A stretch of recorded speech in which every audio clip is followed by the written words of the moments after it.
that picture just came to me from the hospital. That's Roger Kenny, who had his surgery. He's given a big thumbs up. Well, we know what a big ordeal that was, but praise God. Everything went well, and thank you for your prayers for him. But please continue to pray as now the rehab is beginning. But he looks good. He looks happy. I'm sure relieved that it's all over. Chris? All right, don't forget, if you guys have your smart devices, PDAs, smartphones, smart watches, smart glasses, you guys can use the Wi-Fi. It's Livestreams. We also have the Twitter account. You can follow us at Livestreams1. Instagram for the occasional photos that we do post is Livestreams. And of course, the Facebook page is Livestreams. Actually, there should be no space. It's all one word, Livestreams. And of course, check out the website, livestreamsonline.net. All right. Well, Tricia, before you go, I want to introduce the new guest. As you know, Candy is not here tonight because she is Roger's wife, and they're together. But we have one of those little things. We have some substitutes that I am very, very pleased, who I have great respect for. They add so much to the conversation. We have over here Diane Ferranti. Let's give her a big hand. I don't know who that guy in the middle is, but over here we have a very special guest. He prayed for us tonight. That's Charlie Harper. Let's give him a big hand. All right, Tricia, say something and then... something. Oh, you a little want me to bit say more than please. that? Okay. Okay. All right. Well, if you do have your smart devices, you can email me on the spot at interact@livestreamsonline.net and send me all your thoughts and feelings about the topic tonight. Or on your not-so-smart device, you can text at 714-367-6113. And also, I want you to check out this cart. There's a new devotion that we just promoted last week called Smoothie to Go for college and high school students. It's awesome. And there's a lot more great devotions on there, and you can also download them to your inbox for free for javaforlife.info. All right, thank you, Tricia. And David, tell us a little bit about your arm. I think It's on. Roger's got to be a wimp. I mean, he just had simple knee replacement. I had a whole new arm put on, and I'm here, so I don't know. But anyway, we're just a second reminder about the prayer time right after this meeting here over in the chapel. All right, thank you so much. Well, a little different. We don't have the card in front of us because we're running into all kinds of technical difficulties. So the card is back there, and I got to kind of squint to see what is on that monitor. All things are breaking down, so please keep us in your prayers as we try to figure out all these technical difficulties. But hey, you got the graphics on the screen. I just can't see it, okay, because I can't see what's in front of me. But let's keep on going.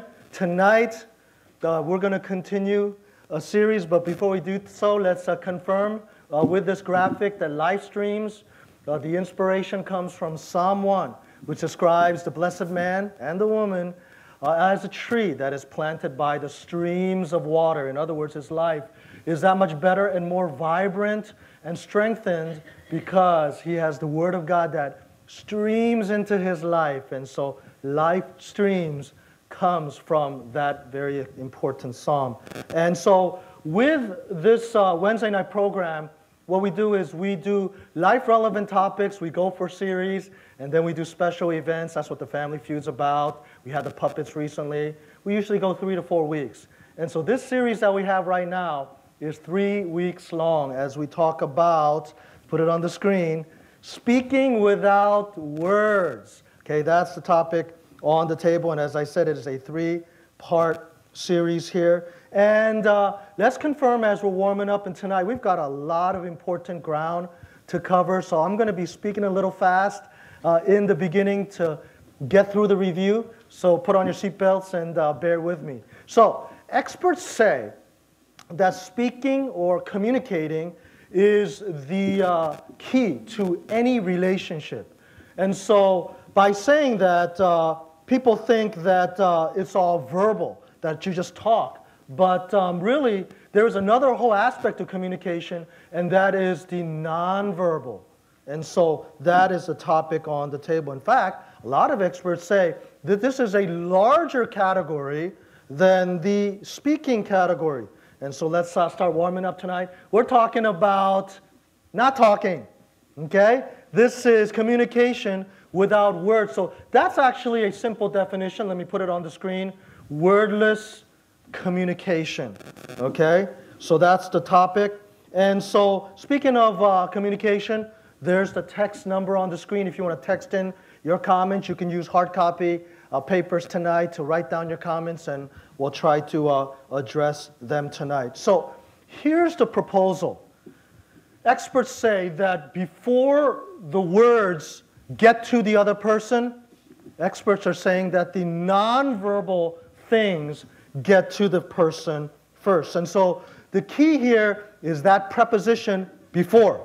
Okay? So before the verbal, you get the nonverbal. That's a little bit faster. It gets to the other person. And so we realize just how important it is, or you should just sense how important it is. And again, if you want to hear about it, you missed last week, you can get the whole enchilada at livestreamsonline.net. Let me just rapid fire a review, because there are 13 major categories of nonverbal communication, but I'm just going to rapid fire 7 of them to you, okay? Here's number 1, visual.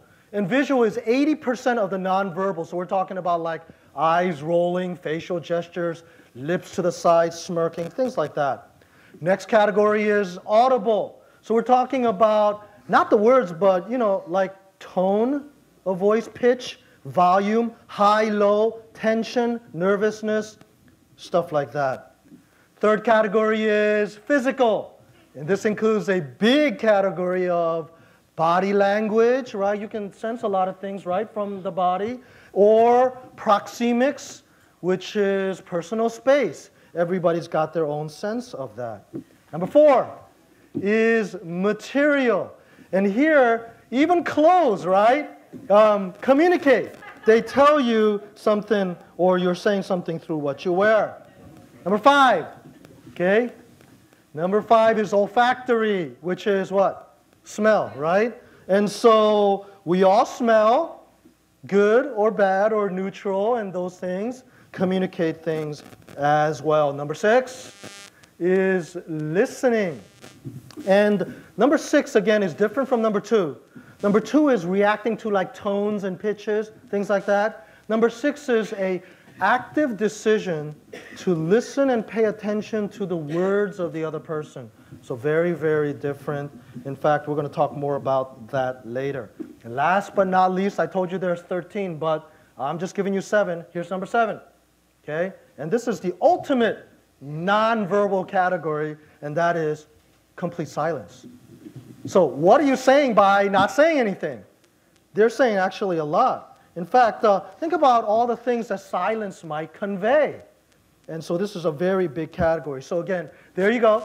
You've got the top 7 right there. And last week, we also added on examples from Scripture of nonverbal communication things. And again, you can get the whole 9 yards at livestreamsonline.net. Or even tonight, you go to the Facebook, the actual video is embedded in the live streams Facebook there, so that's very convenient for you. You guys can follow along with any keywords and things on the Facebook account right now with your smartphones. But we got to jump into new things. You guys ready? This is new stuff. I'll try to speak a little slower.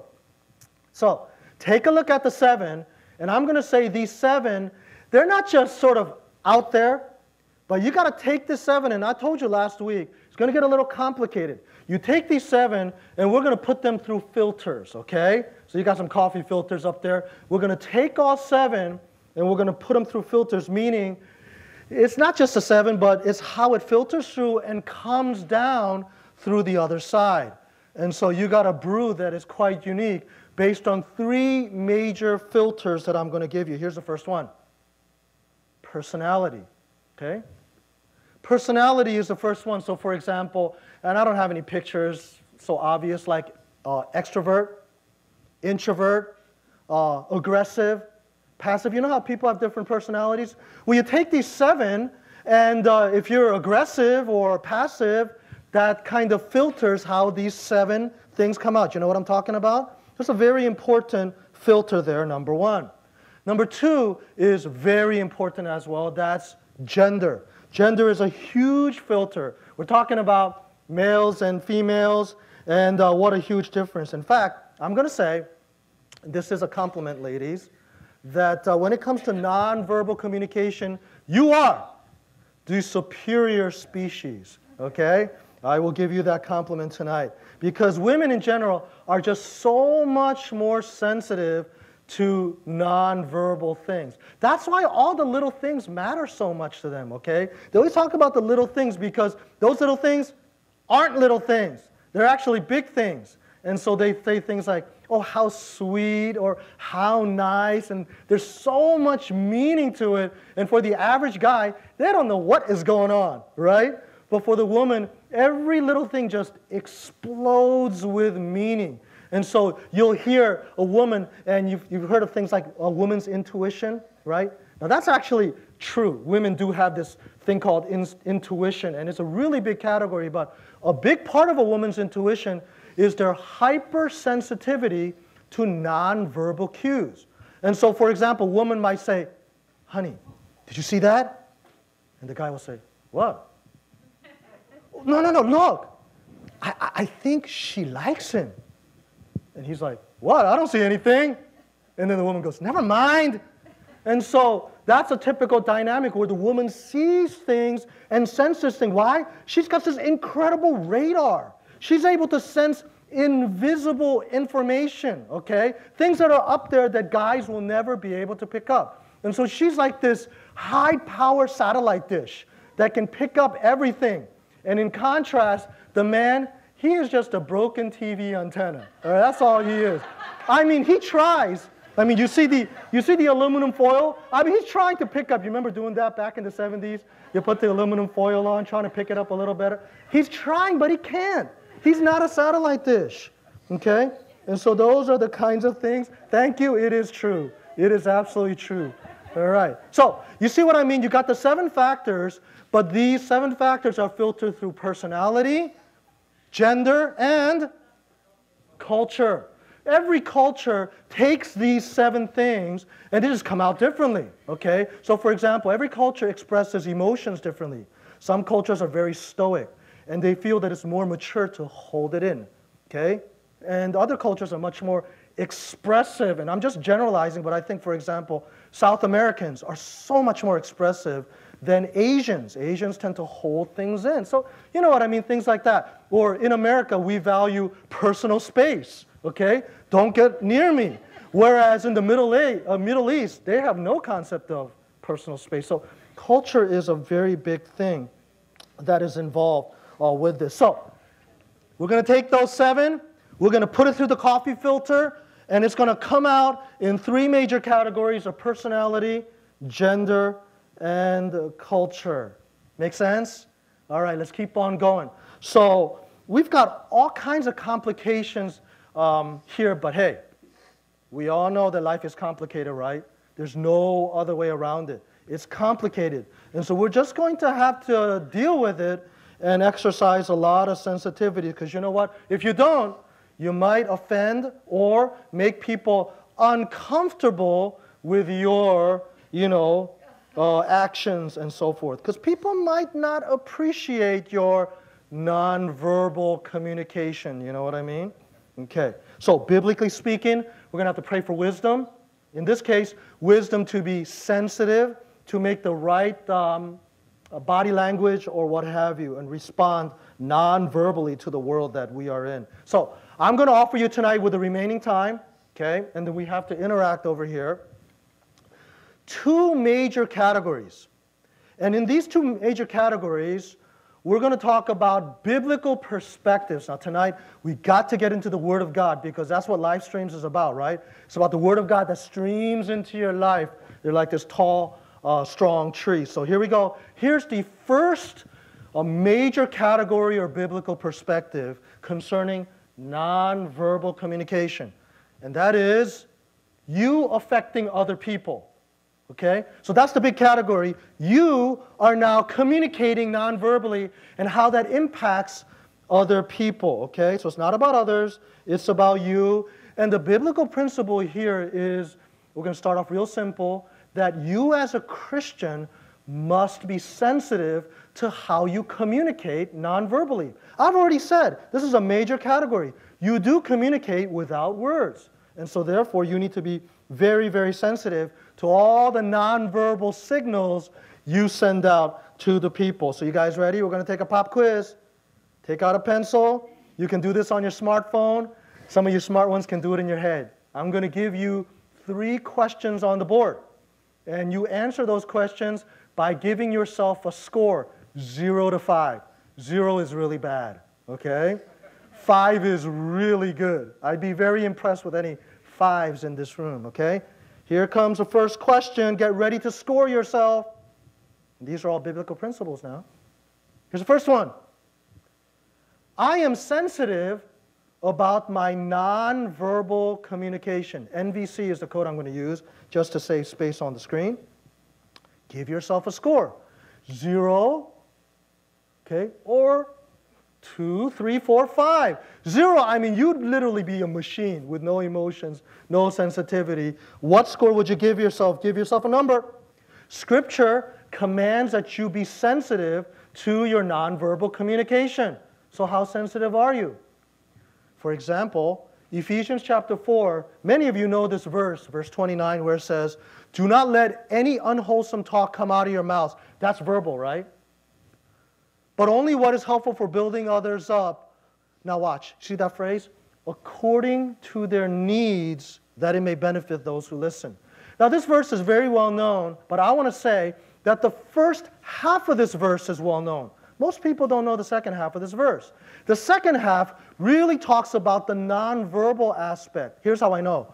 You see that phrase there, according to their needs? In the original Greek, and I'm going to put it on the screen. In fact, if you guys carry a new American, excuse me, not new. I'm thinking that's the New International Version, NIV. But if you carry the NAS, that's the New American Standard. Okay, the NAS has the original Greek in it, or the translation, which is according to the need of the moment. Now that means what you are doing is you're not just blurting out whatever, but you are being sensitive to the moment. What are we talking about? Non-verbal factors, like is the person ready to hear what I have to say? Timing issues, situational factors, what have you. And so here you go. You got a verse that you thought was all verbal, but it actually is a godly combination of verbal and non-verbal things that you must apply. And so, question number 1 again is, how sensitive are you? 0 to 5. All right. Wow, in all my excitement, I lost my notes.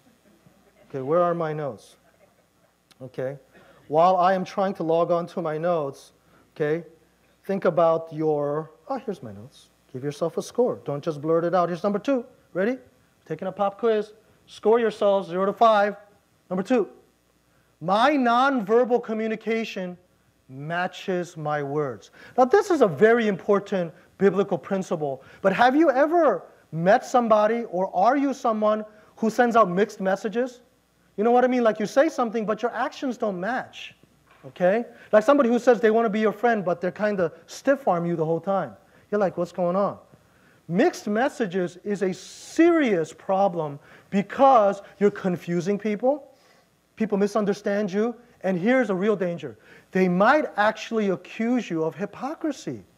I mean, you're saying something, but your actions don't match.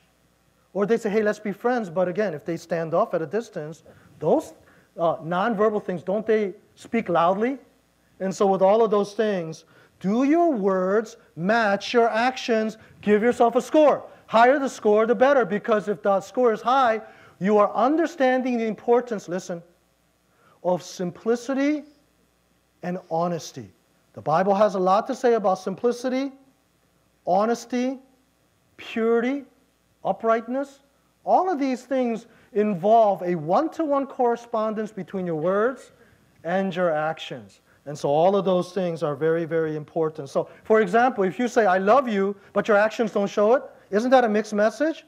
In fact, That's what John was talking about when he says, dear children, John chapter 1, 1 John chapter 3, verse 18. Let us not love with words or speech, but with actions and in truth. Now, of course, speech is important, but he's emphasizing the importance of actions as well. And you know that phrase, actions speak louder than words. And so very important that our actions do match up with the words. And so our prayer should be, Lord, help me not to send out mixed messages to people, but be honest, be simple, be straight up. Don't be complicated, okay? Don't have people trying to figure out what you're trying to say or do. Be very, very simple and upfront. That's the way to be, okay? Did you guys give yourself a score? All right. I'm not going to collect this, okay? So be honest, all right? Honesty is important. I just got done talking about that. Here's number 3, the last one in this category. Of course, there's plenty more. But the last one, pop quiz, is this. I adjust my NVC, or nonverbal communication, with each different person. Now, this might be a new concept for some of you, but if you really think about it, not only is it common sense, but it is biblically true, okay? And usually, common sense and biblical concepts, there's a lot of harmony there. So the truth is, everybody's different. And if you just have one way of talking, you're going to end up offending somebody. You got to be sensitive to different people. For example, if you're hanging around a certain group that's maybe a little more rougher or not as sensitive, maybe you could talk a certain way. But if you're with another group that's hypersensitive, you're going to have to do what? Adjust the way you talk or communicate through your nonverbal things depending on the person. And there's actually a biblical principle about that. And it comes from Romans chapter 14. Now, I don't have a specific verse because the whole chapter, go home and read it, is about the fact that you have freedom, but you temper your freedom. You control it depending on the other person and how they might either be blessed or take offense to what you say or do.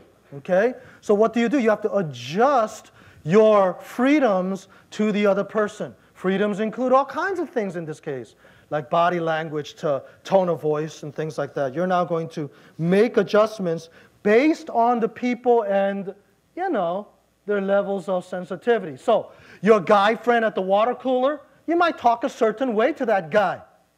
But maybe the girlfriend's getting together, maybe there's another type of sensitivity employed in that situation. So the godly man or the godly woman who is wise is going to make adjustments and not be that guy who just talks whatever in all situations. You know what I mean? Don't be that guy that just blurts out whatever and he doesn't care what anybody else thinks. All right, so you guys ready? Take a look at that screen. You've got those scores there. The best score is 15. Tally it up. What is your score? Now, there's no magic number, but it gives you some idea of how you're doing with your nonverbal stuff. Now, whether you got a low score or whether you got a high score, hey, we're all in the same boat. We have to work hard and continue to grow as Christians in this area. Make sense? All right, we got to press on. Looking at the clock, and we've got more stuff to carry. Now, the next category is how other people affect you, okay? Because the truth is, don't other people affect you non-verbally? The stuff that they do kind of bothers us or blesses us. And so that's the next category, and that is others affecting you. What was number 1? You affecting others, right? Now it's others affecting you. You ready for a pop quiz? I've got 3. Best score is 5. Hopefully nobody gets a 0, okay? 0 to 5, here we go. I'm going to give you 3 pop quiz questions. Number 1, I can cover in love the nonverbal communication inadequacies of others. Listen, the truth is, we are all bothered by other people's nonverbal stuff, right? All the quirks and idiosyncrasies, because what? Filters, right? Like culture and personality and gender. It just comes out, and there's a lot of times that we're bothered by that. But listen, this is a very important biblical principle. You must not confront the other person all the time about everything. How exhausting is that? Okay? That's not a biblical principle. Just because it bothers you doesn't mean you have to say, hey, we have to talk. All right? No. The first option is always to cover it in love. We're talking about grace. We're talking about forgiveness. We're talking about Proverbs 10, verse 12, 17, verse 9, and 1 Peter chapter 4, verse 8, which says what? Anybody? They all say the same thing. What do they say? Love covers a multitude of sins. And so the point is, you don't have to always argue or confront the other person about it. You can just choose to, you know what, cover it in love. That's love, that's forgiveness. In fact, go the next step and don't even keep a record. That's what 1 Corinthians 13:5 says. Love keeps no record of wrong.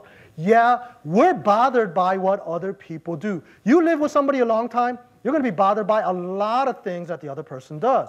But you don't have to confront, okay? You guys can cover it in love. In fact, what's your score? 0 to 5. Give yourselves a number. All right, that was pop quiz question number 1. Number 2.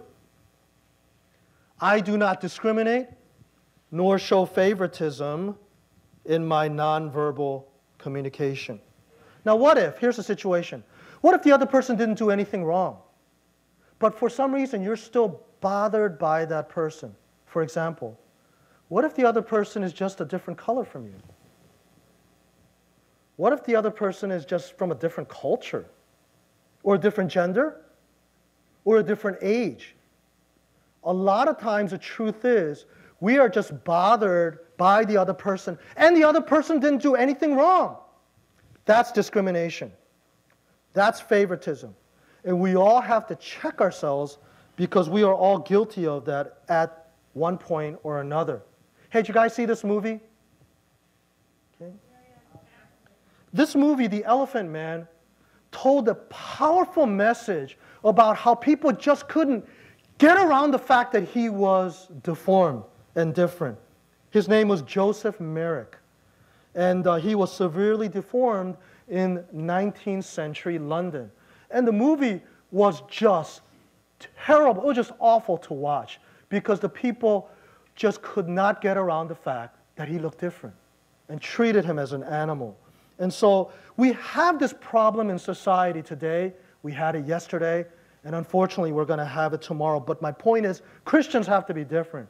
We can't look at people, and just because they look different or they act different, and because of all these nonverbal cues we get, we treat them differently. That's the kind of stuff kids do at school, right? How many redheads get bullied at school? You know what I'm talking about? Bullying, has that subsided at all? No, it's getting even worse now. And because of what? One kid looks different than another? It's a very serious thing.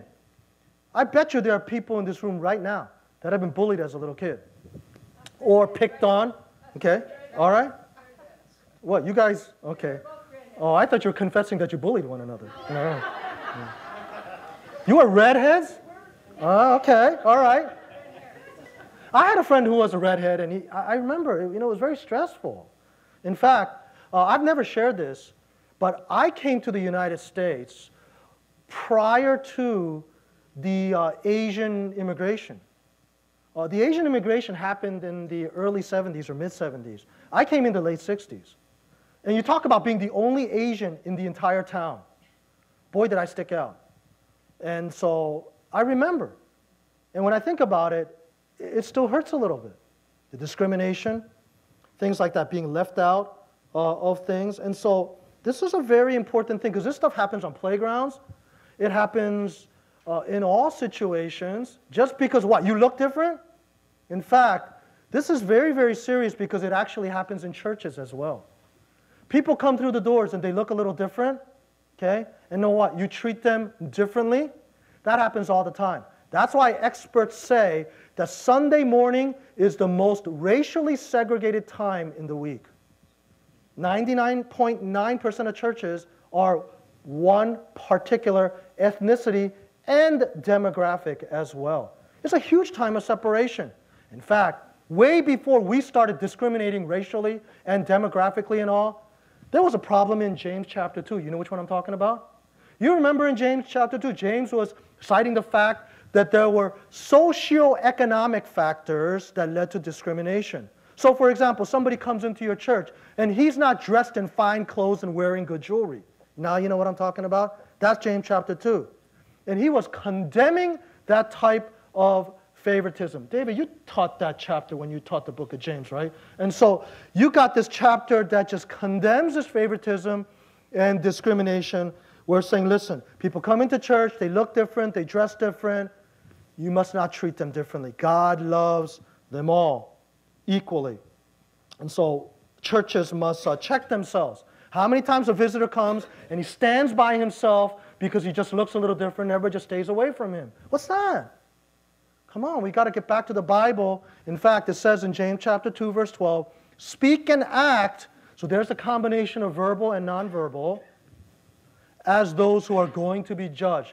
And that's the finale to his big section on condemning discrimination and favoritism. So if you're discriminated because of your race, socioeconomic factors, gender, and what bothers me in this country, and I think this is the greatest country in the whole world, I really do, okay? And in this great country, there's one thing I just cannot stand, and that is ageism, discrimination because you're old. Because this country is all about celebrating young people. And so once you get old, you're like, you're no good. And so you got all kinds of discriminations that occur that way. But you know what? That age thing also reverses too, where now the older people start discriminating against younger people. And we got that kind of stuff going on. So with that happening, here's the last question. I can set a better example of nonverbal communication to others who discriminate against me. Now, if you've been discriminated against, what is your reaction biblically? As a Christian, the response ought to be, well, you know what? I'm not going to lower myself to that, but I'm actually going to set a better example. Let me explain, since we're talking about the Bible. And this will be the last thing before we call it quits tonight. Timothy. Timothy was a protege of the Apostle Paul. And Timothy went through some very hard times because he was part of a congregation that had many seniors. And because he was a young man in his 40s, okay, he was discriminated against. You know, seniors can do that. Just like young people can look at a senior and discriminate, that can happen the other direction as well. And so they made Timothy, although he was a grown man, feel young and inadequate. And so Timothy just froze up. He just got psyched out. Because why? It's all in his mind, right? And so we're not talking about verbal stuff. We're talking about nonverbal stuff. In fact, take a look. The Apostle Paul says to his protege, don't let anyone look down on you. So we're not talking about speaking. We're talking about what? Eyes looking down? We're talking about nonverbal stuff, right? So can you actually intimidate someone with your eyes? The condescending look? In fact, in the original Greek, the wording is literally, don't let anybody think down on you. Can you actually look at somebody and see their thought process? Like they're kind of looking down on you? And so the original is think down on you, meaning they're playing mind games with you. They're looking at you like, hey, you don't belong here. You're too young. And so Timothy was caught up in mind games and he was being psyched out. This is a nonverbal situation. The second half of that verse is the Apostle Paul's counsel. He says, but set an example. Somebody's trying to psych you out, play mind games with you. Don't lower yourself, but actually set an example in speech, there's verbal, but conduct, nonverbal, love, faith, purity, all the nonverbal things as a way to say, you know what? You're treating me this way, but I'm not going to treat you back that way, which is what biblical principle. Don't pay back evil, right? And so all of these very important biblical principles here. So let's tally up the score. Perfect score is 15. Okay, hopefully nobody got 0 tonight as a total. And so what is your score? Again, whether it's low or high, we're still in the same boat. We have to continue to grow as Christians in this area of nonverbal communication. And so tonight, this is the second installment in this 3-part series. Next week, I hope you're here, a very special week. where we will have Dr. John Street join us. He is an international expert on many things in relationships, and we're blessed that he's going to come and have a Skype conversation with us on a very important aspect of nonverbal communication. So Dr. John, we've had him before, and with him will be a student of his joining us live, along with his trusty companion. I'm talking about Officer Raul Alarcon, who is studying under Dr. John Street. So student and professor and myself, we will have a conversation next week, and you guys will have opportunity to bring in your comments and questions as well. So that's next week. And so that's our final installment next week. And then the following week would be Family Feud. And then we go off into our Thanksgiving and Christmas vacation. But hey, let's take a few minutes. Okay, we're just a couple minutes, not too late, just a couple minutes behind schedule. Let's talk a little bit about it, and I'm curious to get a reaction from this distinguished panel right here. So we've got some microphones. Grab a mic, whoever wants to talk. And if you have any comments or questions, you guys can write them down, email or text. You got the numbers on the screen. What do you guys think? Okay. The Bible actually has a lot to say about nonverbal communication. I have a quiz for you. I have a quiz for you. Okay. What is it? He didn't have to say a single word. I know exactly. I just practiced 4 NVCs. You identify them. 4 of them? 4 of them. Well, there's physical, you move the body. There's the facial thing, so that's the visual. That's 2 categories there. Well, no, visual and facial are 2. Okay. So there's 4. I don't know. Physical was 3, and then what? I didn't listen to you. I Oh, didn't say anything. silence. I was silent. Silent. Right. Okay, there's 3 right there. So you get a 0. Sorry. Oh, okay. Okay. I'm gonna have to work harder on this. Okay, Diane. My only comment actually is I know that I've always had a problem. I wear my emotions right on my face. So even though I can maybe verbally try to say something, most of the time people can see what emotion I have. Yeah. So it is a struggle. It is a struggle. Because I know that that happens. And so even though I'm conscious of it, it's not always easy to overcome that. Yeah, well, thank you for saying that, because you're actually bringing up a huge category, 2 huge categories, and one is just in general, whatever we're talking about, it is a struggle. I mean, we could be talking about some other topic, but the response, the proper response is, wow, that's hard, it is a struggle. And so that is actually the right response, because there's nothing natural about the Christian life. It's all requires the help of God in our lives to do it. So you're right, it is a struggle. The other thing is, when you talk about, like, wow, it's really hard and what have you, when it comes to communication, Diane, the Bible has a lot to say about restraint. And so that becomes the agenda, restraining yourself. Yeah, it's hard. Proverbs has so many verses about restraining yourself, and the context is communication. And so it would apply to nonverbal things as well. So not to take anything away from your confession that is hard. That's all our confession. It's the restraint that we have to work on in that area. Thank you for that. Okay. I was just thinking silence can be a very powerful thing. It is absolutely. Jesus used that against the Pharisees when he was under attack. Yes, he did. And he used it very effectively. And your wife shared with me last week privately that you know, she's very insightful. She shared with me about the example of Pilate, and when Jesus stood before Pilate, and how he used the silence, and how that frustrated Pilate, you know, in that situation. So yeah, I thought that was an awesome example of how silence was used in many ways. In fact, I mentioned in part 1, there is a time to be silent. Okay, you shouldn't be speaking all the time. And so your wife's example was actually a very powerful one, where Jesus chose not to speak, you know, in that situation. Of course, we all know the women outgun us at least 2 to 1 in talking. They're very gifted in that area. Okay. All right. Okay. Anything else? Okay. Tricia, were you going to say something? Or? Well, we did get a little comment. And sometimes seniors feel that they may be separated out or looked down on. And what can we do to stop that? Okay, that's a big question. I think it does involve everything from the pulpit, where any type of discrimination or mistreatment must be spoken against. I don't think churches in general speak enough about respecting elders. For some reason, we've lost touch with that in this country. And we need to get back to the general principle of respecting our elders, honoring our parents.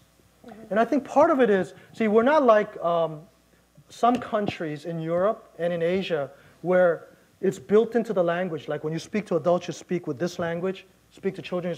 We don't have that in this country. So it's like you can be friends with someone who's 30 years older, and at the same time, you can disrespect that person too. Right. There's a lot of challenges here, Tricia, so we got to work on any form of mistreatment, discrimination. The Bible has a lot to say about ignoring widows. Yeah, it starts with teaching. We're going to have to exercise it. I think the bigger long-term answer is a more vibrant intergenerational ministry where we got to be doing things together. Well, I agree mutual with that. respect. I agree with that because I feel if some people feel that way in this congregation, as a younger person, I absolutely treasure the older generation in this church because there's mentorship there. Yeah. There's my kids are very young, and if this church was nothing but people my age, I think that they would lose that respect. Yeah. And they would lose that richness that they have from what they get here at this church. All the people of all different ages coming up to them and talking to them on a Sunday, it's so rich for them to have that. Yeah, I completely And agree. I would miss it if we did not have that here. Absolutely. So if anyone feels that way here, I hope that there's a way that we can not make them feel that way. And I've spoken about that from the pulpit, that I don't want to be part of a mono-generational No, church because absolutely not. you lose out. And all the young people that separate themselves out and make their own young church, they don't have that ability to mentor because they don't have that older generation. So we have to value the intergenerational dynamic, and we have to have mutual respect, but especially the honoring of parents and respecting of the elders is something we've got to get back. And we have to start teaching and practicing these things. Right. All right. Oh, we don't have time. We're done, right? Are we good? Do you have another one? Just us. Okay, make it. How do you deal in love with a parent who constantly gives advice and expects you to do it? So say it again. Speaking so fast. How do you deal in love with a parent who constantly gives advice and expects you to do it? Don't know if there's that could be, we could maybe go on for days on that one. That's a big question. How much I time cannot do we answer. have?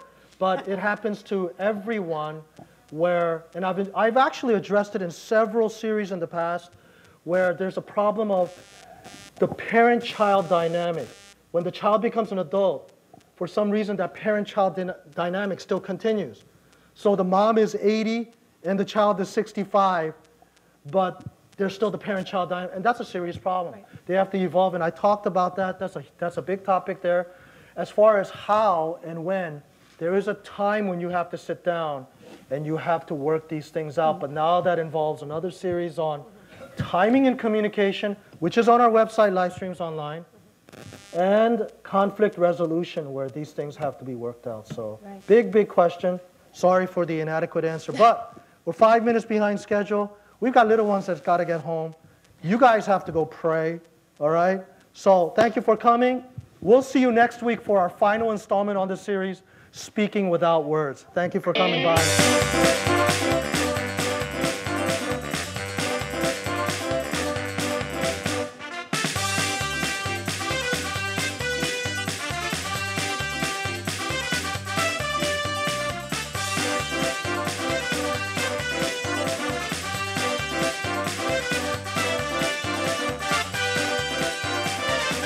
Okay, we're announcing that this Saturday is the holiday fair, the craft fair.